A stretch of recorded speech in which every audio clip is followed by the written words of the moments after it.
Conflicto en la Franja de Gaza, momentos de mucha tensión. Ya estamos con Gustavo Tarragona, licenciado en Ciencias Políticas y también Internacionales. Gustavo, muy buenas noches. Hola Fernando, buenas noches. Muchas gracias por el llamado. ¿Cuál es la situación nuevamente en la Franja de Gaza? Sabemos que hay enfrentamientos entre Israel y fracciones justamente de Palestina, de Hamas, que hay fuego cruzado por estos momentos con varias personas heridas y muertas. ¿Cuál es la situación y por qué nuevamente se da este conflicto? Bueno, como vos lo decís muy bien, Fernando, es una situación extremadamente compleja. Desde el fin de semana pasado se vienen registrando muchas manifestaciones en un contexto complicado en la ciudad de Jerusalén, que como todos sabemos es asiento de tres grandes tradiciones culturales, ¿no es cierto? La judía, la cristiana y la musulmana. Está transcurriendo, por otro lado, Fernando, también el mes del Ramadán, el mes sagrado, ¿no es cierto?, para los musulmanes. Y por el otro lado, como vos lo decías muy bien en tu presentación, la Franja de Gaza, que es un territorio muy breve, muy pequeño, está siendo controlado desde hace un cierto tiempo por una fracción violenta de los palestinos que es Hamas, ¿no? En ese contexto entonces se vienen produciendo enfrentamientos, una violencia bastante descarnada. De hecho, durante todo el fin de semana y también este día lunes, aparentemente las fuerzas de defensa israelíes han detectado alrededor de 400 o 500 pequeños o medianos proyectiles que han cruzado, digamos, el espacio aéreo y han evidentemente respondido, digamos, en relación a esto, ¿no?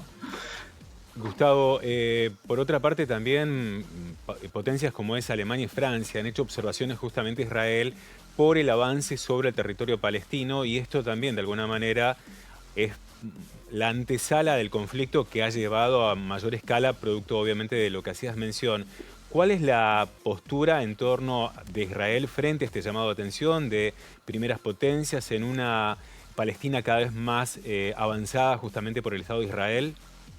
Sí, vos lo decís muy bien, Fernando, y fíjate vos que hace pocos días atrás se celebró también por parte del Estado de Israel el Día de Jerusalén, que tiene que ver con la victoria que las fuerzas de defensa de este país obtuvieron en la famosa Guerra de los 6 días, en el año 1967, y que terminó de alguna manera, digamos, extendiendo, ¿no es cierto?, el territorio terrestre de Israel hacia territorio que es considerado, digamos, como parte de los reclamos legítimos, ¿no es cierto?, de los palestinos.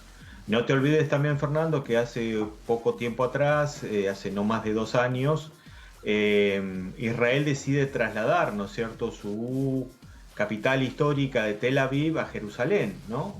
Una decisión que fue acompañada por algunos grandes países como los Estados Unidos, pero que sigue siendo, digamos, desconocida por otros, ¿no? Entonces, Sí. en ese contexto de extrema tensión están dándose estos enfrentamientos. Por último, y teniendo en cuenta el cambio de administración en Estados Unidos, Joe Biden ahora administra justamente Estados Unidos, muy distinto a lo que era Donald Trump. ¿Siguen priorizando la sociedad con Israel, Estados Unidos, o podría haber cambios a futuro en torno a este conflicto?